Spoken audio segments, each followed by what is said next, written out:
Muito boa tarde, sejam bem-vindos. É questão, caros fiéis, de retomar então a nossa reflexão com relação à união com Deus, sempre o mesmo tema, e a sua conexão com a obra de salvação, com a redenção das nossas almas, com a relação entre uma coisa e outra. Ora, a essência da nossa salvação é a união com Deus. Quando nós a obtemos, e principalmente quando perseveramos nela, quando crescemos nela, e principalmente entramos na eternidade apoiados nela, possuindo-a, pronto, está tudo certo, eis a salvação. Essa é a parte positiva, o estabelecimento da união com Deus, ou restabelecimento da união com Deus. A parte negativa é justamente o afastamento do obstáculo para isso. E o obstáculo se chama pecado. O pecado na sua expressão máxima, o pecado que é sempre ofensa a Deus, claro, que é negação de Deus e expressão extremada de negação de Deus quando ele é tecnicamente mortal. Pecado mortal, que lembro, ainda é uma revisão, essa introdução, né? Pecado mortal que é todo e qualquer pecado objetivamente grave, que uma pessoa comete com plena consciência desta gravidade, de duas coisas, do caráter pecaminoso da falta e da gravidade deste pecado, e o faz deliberadamente, na plena posse das suas faculdades mentais. Então, matéria grave, pleno consentimento e plena deliberação, nos lembra o ensinamento, o catecismo. O afastamento do pecado, ver-se livre do pecado, ora, é a dimensão negativa da salvação. Reparem que nosso Senhor, morrendo na cruz, veio essencialmente para livrar-nos do pecado e nos dar acesso, parte negativa, né? Livrar-nos do pecado e nos dar acesso à graça santificante, parte positiva da sua obra de redenção. É o que nós chamamos de todo este processo, nos seus dois aspectos, de justificação. A justificação é negativamente a abolição do pecado, eliminação do pecado, libertação com relação ao pecado e positivamente estabelecimento da ligação vital com Deus através dessa graça tão importante. Que garante, inclusive, a presença da Santíssima Trindade em nós de maneira estável, habitual, a ponto desta graça ser chamada também de graça habitual. Porque uma vez instalada, ela tende a permanecer ali para sempre, até que alguém tenha a infelicidade de rejeitá-la, por aquele famigerado pecado chamado mortal. O que exige, é claro, relembrando coisas básicas do nosso catecismo, não é mesmo? O que exige uma outra iniciativa da misericórdia de Deus, através daquele sacramento que é chamado pelos padres da Igreja de segunda tábua de salvação, para que retomemos a graça. Ora, estou falando aqui do essencial, da nossa luta cotidiana, enquanto cristãos, católicos, né? Na nossa luta para acolher a Deus, amar a Deus sobre todas as coisas, receber esta graça da conexão vital com Ele e recusar absolutamente com todas as fibras do ser, com toda a nossa inteligência, com todo o nosso afeto, com todo o coração e alma, aquilo que o ofende. E lembro, aproveitando a ocasião, que nós não fazemos só por uma questão de interesse. Eu preciso disso. É claro que nós precisamos rejeitar o pecado para possuir o mais importante. Mas nós rejeitamos o pecado, primeiramente, porque é ofensa a Deus. Não é? E não é justo ofender a Deus. Pois bem, tendo dito isso, mostrado assim de maneira simples, esta conexão entre a nossa união com Deus e a nossa salvação, sim, porque a salvação significa ver este estado maravilhoso de amizade com Deus, pela graça, restabelecido, conservado e aumentado até a vida eterna. Essa é a obra de Cristo através da Igreja, por meio dos sacramentos e assim por diante. Tendo feito esta introdução que mostra a conexão entre ambas as coisas, eu gostaria de lembrar mais uma vez aquilo que já foi citado aqui, em mais de uma ocasião. a forma pela qual nosso Senhor opera esta salvação. A sua ação é tripla, tríplice ministério. Lembram-se? Já tivemos ocasião de ver isso. Ministério doutrinal, ministério pastoral e ministério sacerdotal. Pelo ministério doutrinal, ele nos ensina a verdade toda inteira. Ele traz para nós a plenitude da revelação. Não há de se esperar, diz o apóstolo, não há de se esperar, além de Jesus, depois de Jesus, mais nada, nenhum complemento. Ele é o complemento, ele é a perfeição da revelação pública de Deus, da revelação divina, positiva, pública, que começa lá atrás com profetas e patriarcas e atinge a sua plenitude com Jesus, sim. Ele nos dá acesso, ele nos ensina a verdade e prometeu, antes da sua ascensão, que mandaria o Espírito Santo e que o Espírito Santo tiraria do que é dele para introduzir os apóstolos, em primeiro lugar, na verdade toda inteira. Sim, é exatamente isso. Deus coloca à nossa disposição o acesso à verdade toda inteira pelo seu ministério doutrinal. Ele diretamente, ou então por meio do Espírito Santo. Como ele mesmo disse, o Espírito Santo virá e ele vai vos introduzir na verdade toda inteira. Ele disse isso a quem? De maneira técnica, aos apóstolos. Porque a revelação divina, positiva, pública, ela é consignada aos apóstolos até o último respiro do último apóstolo. Com o último apóstolo se encerra o que nós chamamos de revelação divina, positiva, pública, a palavra de Deus, como nós a conhecemos. Palavra de Deus que nos vem pelas Escrituras, expressão escrita desta revelação, ou então pela tradição apostólica, meio de transmissão oral desta verdade. Através da mediação do magistério, regra próxima da fé. Sim, a teologia diz assim: as fontes remotas são Escritura e tradição oral. A regra próxima é o magistério. Então, nós não vamos tirar diretamente, nós católicos, e assim desde o início, nós não vamos buscar diretamente nós mesmos com o nosso próprio julgamento, as nossas impressões ou opiniões. Não. A gente não vai buscar diretamente nas Escrituras a certeza absoluta com relação às verdades da fé e muito menos nas fontes, porque sim, há fontes, há meios de se conhecer essa tradição oral, apesar dela não ser escrita no sentido bíblico, quero dizer. Nós temos acesso a essa verdade de maneira certa e inerrante através do magistério da Igreja, a quem Deus conferiu um carisma particular de ensinamento e interpretação infalíveis, inerrantes. Não a nós individualmente, nem a nós como grupo. É claro que é um erro, aproveito a ocasião para dizer e lembrar que não é simplesmente uma pessoa, por mais que tenha boa intenção, depois de ter orado, com muito fervor que seja, perante as Escrituras, um exemplar das Escrituras, pedindo muito encarecidamente que Deus venha e a esclareça sobre todos os pontos da fé, que isso vai funcionar assim. Deus já disse, e diz ainda: eu dei a minha igreja para que ela se ocupasse de transmitir de maneira inerrante, infalível, a totalidade do depósito da fé. Recorra a ela. Não é? É claro que há inspirações particulares, esclarecimentos, iluminações que Deus pode conceder de uma maneira extraordinária através do texto das Escrituras, mas isso é pontual, isso é raro, está longe de ser a fonte ordinária de acesso à totalidade do depósito.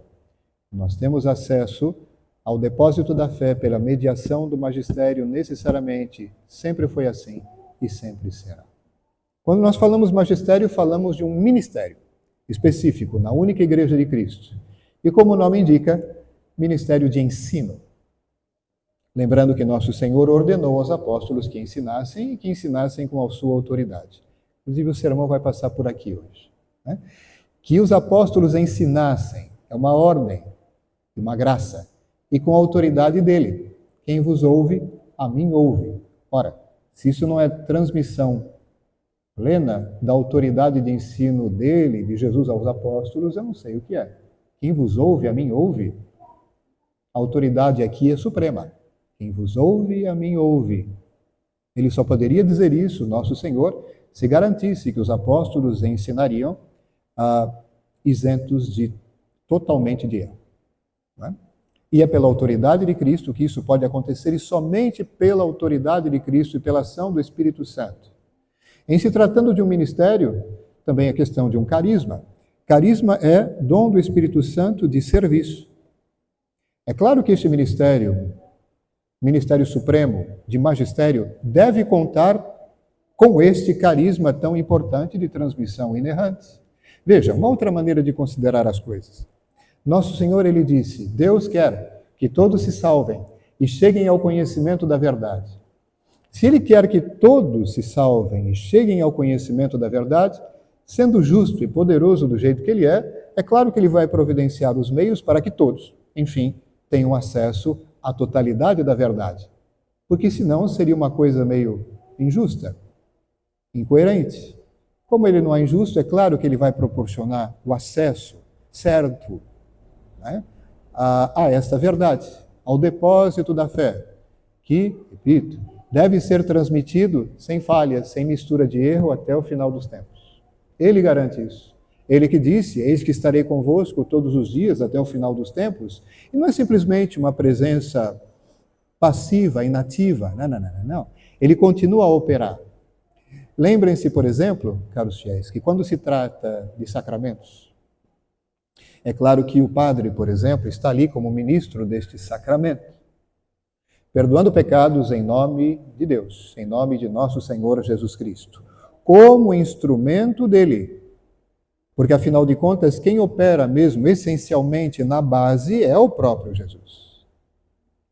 A Eucaristia, né? Quando acontece consagração, a dupla consagração, pão e vinho que se tornam corpo e sangue, e a partir daí a presença do único sacrifício de Cristo na cruz, presença real, incruenta, né? E incruenta da cruz, para nós aqui, ora, quem que se faz presente ali?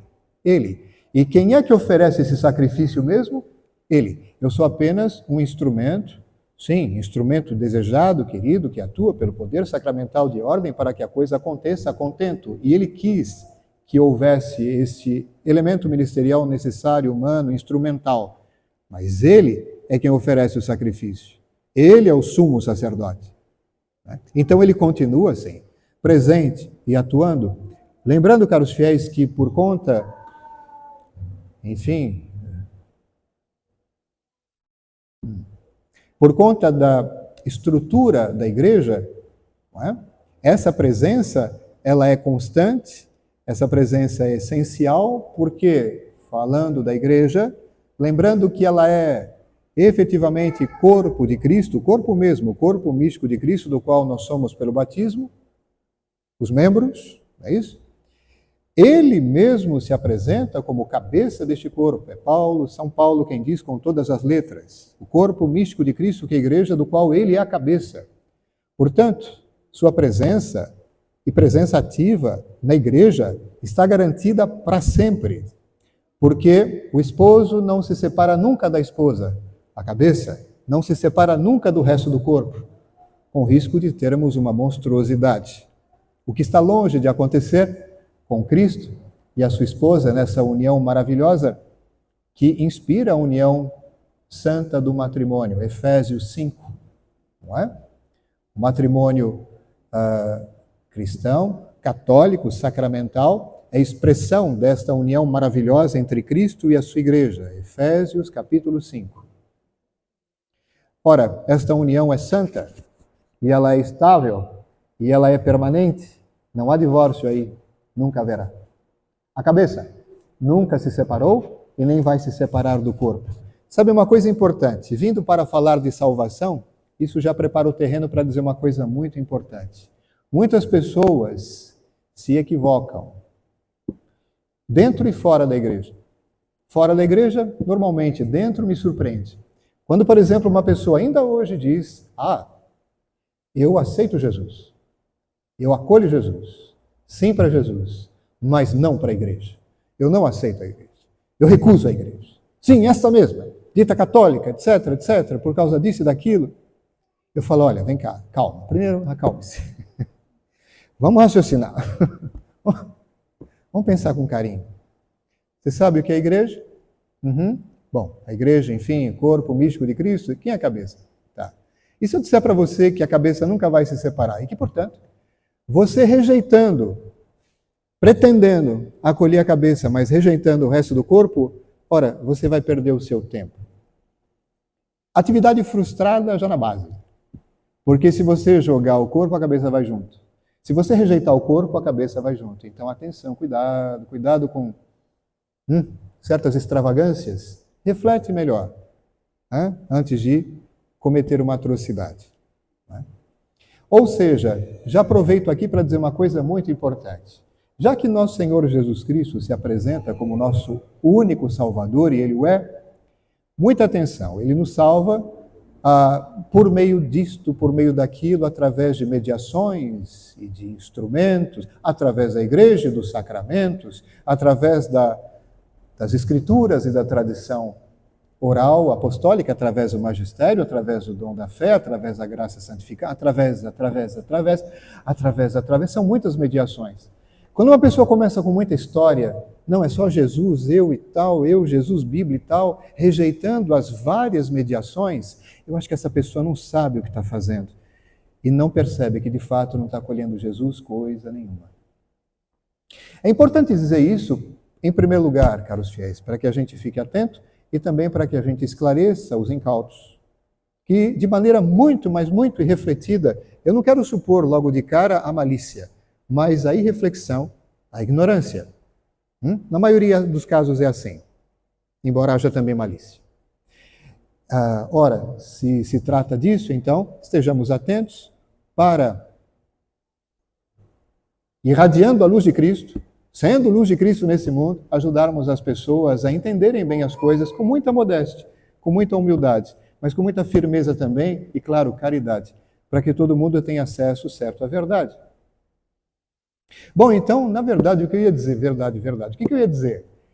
Quais são os meios através dos quais nosso Senhor opera a obra de salvação? Por que meios nós nos salvamos? Eu já comecei a adiantar aquilo que na minha lista já era a conclusão, mas não tem importância. Na minha cabeça tem uma ordem mesmo assim. A adesão à igreja, ela é muito importante, necessária mesmo, uma vez que nós temos consciência de quem é o Cristo, do que é o batismo, do que é a necessidade do batismo e da sua graça, e de que o batismo é porta de entrada para a única igreja de Cristo, e de que esta igreja é a esposa de Cristo, inseparável dele, e portanto o corpo inseparável da cabeça, necessária para a salvação. Isso ajuda a gente a entender aquela expressão tão ainda pouco compreendida, extra ecclesia nulla salus. Eu não vou aprofundar tudo hoje aqui com relação a essa expressão, mas isso vai exigir um momento particular. Mas tudo que eu disse aqui já ajuda tanto a entender a necessidade de se conservar a plena e perfeita comunhão com a Igreja de Cristo para que se haja perfeita e plena comunhão com a cabeça que está para sempre perfeitamente unida ao corpo. Mas, Monsenhor Maurício, os pecados todos, os pecados dos seus membros, que tem? Certo. E? Os pecados, eles não rompem esta união entre Cristo e a sua igreja, entre a cabeça e o resto do corpo. Os pecados, por mais que sejam absurdos, eles não diminuem sequer a santidade da Eucaristia, que não depende da nossa santidade para ser plenamente e perfeitamente santa. O que é a Eucaristia mesmo? Senão o sacrifício de Cristo, que é perfeito, perfeitíssimo e santo. O que é a Eucaristia mesmo, senão a presença de Cristo, que Ele é santo, independentemente do meu pecado? É claro, isso não nos exime de assistir com dignidade, de receber a Sagrada Hóstia em estado de graça e com todas as melhores disposições. Isso não exime o padre celebrante de celebrar em estado de graça e não cometer sacrilégio, porque afinal de contas, depois cada um vai responder por si. Mas não são esses pecados, esses deslizes, que alteram em nada, a santidade do Cristo. Nada diminui a santidade de Cristo. Nada diminui a santidade da cabeça da igreja, e é desta santidade que a igreja bebe. E quando eu penso também na igreja, que tem esta tríplice dimensão, a dimensão gloriosa no céu, a dimensão de purificação purgativa no purgatório, e a igreja militante da terra. Ora, estamos olhando só o que nós contemplamos aqui na terra. E quando nós, por exemplo, lembramos do que é a igreja no céu, aquela porção de igreja que já chegou à plenitude da glória, perfeita, resplandecente de beleza, de glória e de santidade. Ora, essa porção de igreja já fala desta perfeita santidade da igreja e de maneira, por exemplo, eminentíssima em Nossa Senhora, que é membro dessa igreja. Sendo mãe, vejam só aqui, mistério interessante, sendo mãe também é membro. Pois bem, então sim, é absolutamente necessária a conservação da plena comunhão com esta única Igreja de Cristo, Igreja una, santa, católica, apostólica, é sim. Mas vamos falar então daqueles outros meios que nós conhecemos, ou pelo menos deveríamos conhecer, e colocá-los não justapostos, mas juntos, integrados. Qual que é o primeiro elemento que se apresenta a nós como necessário para a nossa salvação? O dom da fé. A fé. A fé que não é simplesmente uma simples confiança que temos na existência de Deus em alguma ação dele. Não é mais do que isso. É confiança na sua autoridade, tendo a mais absoluta certeza, convicção de que, sendo ele quem é, ele nunca se engana e nem me engana, nunca. Ele é perfeitamente veraz, como é perfeitamente fiel. O que ele diz corresponde à absoluta realidade. Ele é a própria verdade, aliás, que possui. Lembram-se disso? Por conta desta autoridade suprema de Deus, que não pode se enganar e nem me enganar, é que eu, então, ajudado por ele, dou plena e total adesão a tudo o que ele ensina, tudo o que ele revela. Estamos falando desta fé, a fé teologal, que me é possível somente com a ajuda de Deus, que vem do alto, ajuda sobrenatural através da virtude sobrenatural de fé, virtude teologal de fé. Mais uma recordação, não é nada novo aqui. Então a fé, inclusive nosso Senhor, já que eu estou relembrando coisas importantes, disse aos apóstolos, antes dele mesmo subir aos céus, deixando aquelas instruções graves, ide aos 4 cantos da terra e ensinai tudo, doutrina completa, não é uma verdade ou outra, não é simplesmente dizer que ele é o nosso Salvador, ponto e basta. Não é só isso. A doutrina toda inteira, com todos os artigos da fé, tudo, ensina tudo. Aqueles que crerem, vou traduzir, aqueles que derem total e incondicional adesão à totalidade do depósito, porque a adesão ao depósito ou ela é total ou não é. Ou a adesão é integral ou não é. Sabe aquela história, aquela dinâmica chamada de heresia, escolha? Escolha quer dizer, olha, de tudo isso aí, eu fico com isso, tiro isso. Impossível. Ou você acolhe tudo, ou recebe tudo. É a própria dinâmica deste pacote que é o depósito. Ou você, rejeitando alguma coisa, não recebe, é nada. Isso é tão grave, esse tipo de movimento enganador, que a igreja diz, quem faz isso de maneira consciente e deliberada, comete um grave pecado. E se tem consciência daquilo que está fazendo, e sabe que existe uma pena canônica associada a isso, qual seja a pena canônica de excomunhão automática, pois bem, quando alguém então nega de maneira obstinada, depois de ter sido esclarecido, uma só verdade da fé, uma só verdade certamente revelada por Deus e proposta a crer como tal pela igreja por uma definição dogmática, ela faz isso com conhecimento de causa, com conhecimento do que está fazendo e deliberadamente sabe que existe uma pena canônica associada à excomunhão automática, pois bem, ela então, proferindo publicamente, conscientemente, cometendo um pecado grave, ao fazer isso, ela então, no momento mesmo em que realiza o ato, está excomungada automaticamente. Ora, o que significa isso? Claro, pelo poder das chaves, a igreja tem o poder coercitivo de associar a certas faltas, entende? Certas penalidades canônicas que são sempre medicinais. Sempre. Toda e qualquer pena canônica é medicinal. para a correção e o retorno do fiel ao seio da igreja, enfim, a prática daquilo que é para se viver. Isso é bem interessante. A partir do momento em que haja sincero arrependimento, o pecado é perdoado e a pena é levantada. Simples assim. Essa é um pouco a característica da misericórdia de Deus que se expressa, que se desdobra de uma maneira maravilhosa através do ministério da igreja. Basta que você se arrependa para que tudo se resolva. Nem sempre é assim no direito civil. Não basta, por exemplo, no tribunal, eu dizer ali, tendo reconhecido minha falta, olha, eu me arrependo. Não é exatamente assim que acontece, não é? A pena, ela vem, mesmo que você se arrependa, ora com Deus. É bem diferente, não é? Pois bem, então eu dizia, a igreja associou essa pena máxima ao delito, mais do que pecado grave, gravíssimo de heresia, ao delito de heresia para mostrar que isso é gravíssimo e que destrói na base aquele ponto de apoio para a comunhão, união com Deus. Impossível unir-se a Deus rejeitando esta comunhão pela fé. E inclusive nosso Senhor, ele diz, no momento em que dá a instrução, aqueles que crerem e forem batizados, claro, perseverando na fé e perseverando na graça que vem pelo batismo, serão salvos. Simples assim.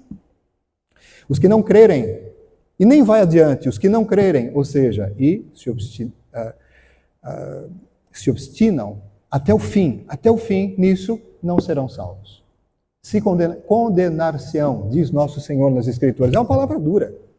Quer dizer, aqueles que não crerem, depois de terem tido conhecimento deste ensinamento, da gravidade dele, da autoridade suprema, deste ensino e rejeitam tudo isso, não mudam de ideia, não mudam de atitude, não se convertem até o último instante. Que loucura é essa?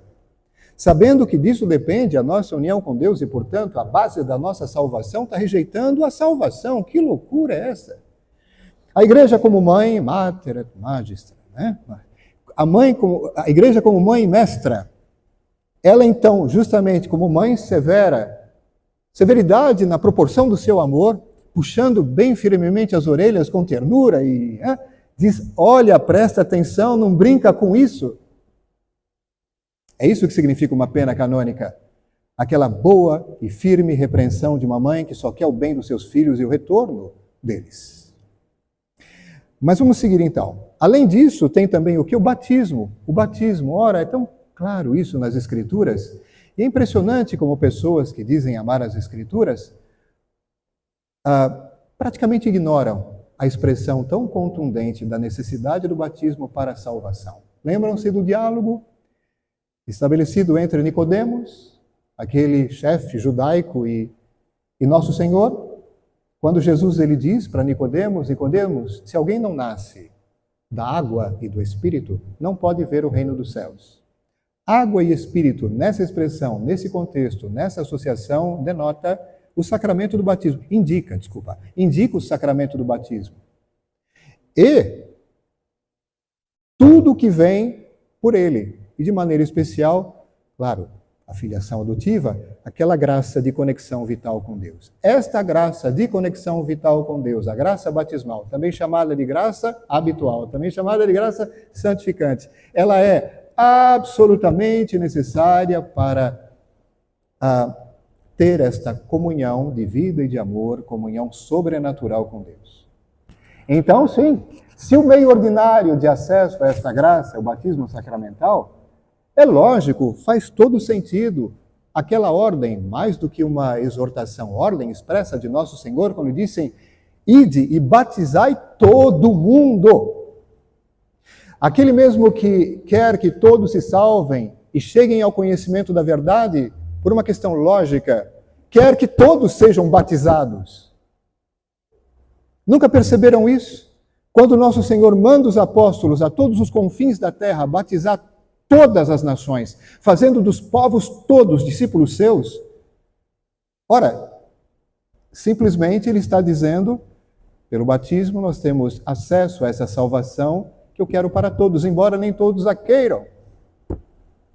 Porque, no final das contas, Deus, respeitoso como é, ele sempre é respeitoso, delicado com relação a nossa escolha pessoal. Ele nunca força, não é? Ele sempre respeita a nossa liberdade, por mais que nós abusemos dela. Ai, que tristeza, o abuso da liberdade. Liberdade que é um dom maravilhoso, criado por Deus, no nosso caso aqui, falando da liberdade humana, algo criado por Deus. Se é algo criado por Deus, aponta para Deus. Se é algo criado por Deus, está orientado para Deus. Portanto, deve servir a Deus, deve nos aproximar de Deus, deve nos unir a Deus. O uso da liberdade. O que nós fazemos? Utilizamos muitas vezes a liberdade contra Deus, para ofender a Deus, para nos afastar de Deus. Sabe como a igreja chama isso? Abuso da liberdade. A liberdade, sim, é um bem maravilhoso, que nos conduz ao bem. E ela atinge a sua perfeição na busca do bem, do que é justo, do que é correto. Nos lembra também o catecismo. Não existe liberdade perfeita na escolha do mal. A escolha do mal é um abuso da liberdade. Ensinamento certo da igreja e do bom senso. O problema é que a gente se equivoca muito com relação ao conceito de liberdade, dizendo simplesmente a liberdade é o mecanismo fundamental do livre-arbítrio, é simplesmente escolher. Não importa se é bom ou mal, é escolher.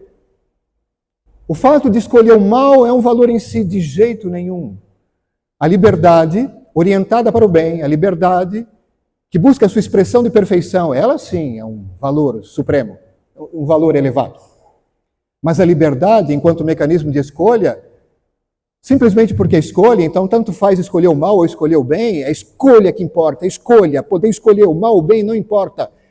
Isso é um ídolo, né? Entendeu? Essa é a base de um problema que espero ter ocasião de tratar aqui com vocês, que se chama liberalismo. Liberalismo doutrinal, liberalismo moral. Causa um estrago enorme. Não é? Mas um dia a gente vai ter ocasião de falar sobre isso. O liberalismo significa a idolatria do mecanismo de escolha. Idolatria daquilo que se chama o direito absoluto de cometer o mal. Nossa, é muita cegueira. Não é? Pois bem, então Deus respeita, sim, a nossa liberdade. Mesmo porque a liberdade que temos, não é? Enfim, Ele a quer e quer que nós o amemos e o escolhamos, sim, de maneira livre. Já estou dando voltas aqui. Então, sim, o batismo. Já temos a fé, já temos o batismo com a sua graça. Falta uma coisinha só que nós encontramos com muita facilidade nas Escrituras e da qual depende a nossa salvação. Muita gente já me ouviu mais de uma vez sobre isso, não é? Quando, por exemplo, nosso Senhor, interpelado por um homem, rico com certeza, se jovem, provavelmente, responde dizendo que os mandamentos são mais importantes do que se imagina. Qual é o contexto? O jovem se aproxima, o homem rico, jovem, não sei, e pergunta: bom mestre, o que é necessário para entrar na vida eterna? O que eu tenho que fazer para possuir em herança a vida eterna? Um homem rico, acostumado a possuir coisas, acostumado a adquirir coisas com uma certa facilidade. Me falta isso. Quanto custa? Diga para mim, o que precisa fazer? Qual é o investimento? Então Jesus, conhecendo exatamente o momento e sabendo que aquilo convinha dizer naquele momento, ele disse: se você quer entrar na vida, observa os mandamentos. Quais? Pergunta o jovem, só para ter certeza. E aí então nosso Senhor, ele cita alguns, só para ele saber do que se trata. Se tratava do decálogo: honra teu pai e tua mãe, não cometas adultério nem ato impuro, não roubes, não mates, não levante falso testemunho, não fica cobiçando nem quem não pode ser cobiçado, nem aquilo que não pode ser cobiçado. São os 10 mandamentos, apresentados de uma maneira sumária, só para aquele rapaz saber do que se tratava. É claro que, falando dos 7 últimos, aquilo que se refere ao amor ao próximo, nosso Senhor fala também dos 3 primeiros, que se referem ao amor a Deus, amar a Deus sobre todas as coisas, não pronunciar seu santo nome em vão e guardar domingos e festas. Olha o que nosso Senhor acaba de dizer com toda a clareza. A prática dos mandamentos não somente, mas também condiciona, sim, o acesso à vida eterna. Isso é tão facilmente encontrável nas Escrituras. De novo, a fé sobrenatural, teologal, que nos permite dar total, e incondicional adesão a todas e a cada uma das verdades reveladas certamente por Deus e propostas a crer pela Igreja, que recebeu de Deus, como já vimos, a autoridade suprema de ensino, para transmitir de maneira infalível e inerrante o depósito todo inteiro. Depois, a graça santificante. Lembremos-nos, caros fiéis, que morrer na graça é a melhor coisa que pode nos acontecer, morrer em estado de graça. O contrário de morrer em estado de pecado mortal. Privados dessa graça mortal, porque a graça é a vida divina em nós. Privados da graça, somos privados dessa presença especial, dessa vida sobrenatural em nós. Privação de vida é morte. Por isso, estado de pecado mortal e tal, morrer assim, sem se arrepender,